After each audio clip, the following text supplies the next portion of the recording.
Ito ang isa sa napakagandang produkto. Ang tawag dito ay folding angle bracket. Napakainam nito sa mga masisikip na lugar, lalo na sa mga bahay natin na kinulang sa espasyo. Kadalasang ginagamit ito sa paggawa ng mga lamesa na nakadikit sa pader. Dahil ang kagandahan dito kapag hindi natin ginagamit ay pwede nating tupiin at hindi maging sagabal kung kinakailangan natin ng espasyo. Napakaganda rin ng mekanismo nito dahil madali lang itong tupiin at madali lang din itong buksan. Makikita nyo dito sa video ang ilang mga ideya kung para saan nyo ito dapat gamitin.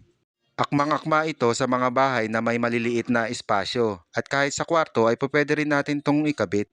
Pwede tayong magkaroon ng mga side table na nakakabit sa dingding na pwedeng itupi kung hindi ginagamit. Ang kagandahan dito ay napakadali lamang nito ikabit. Kahit hindi tayo ganoon karunungan sa paggawa ay kayang-kaya nating gawin ito. Ang isa pa ay hindi rin naman ito ganoon kamahalan kaya kayang-kaya nating makabili nito. Marami ring iba't ibang klase nito at mga kulay kaya marami kayong pagpipilian kung ano ang mga tipo ninyo.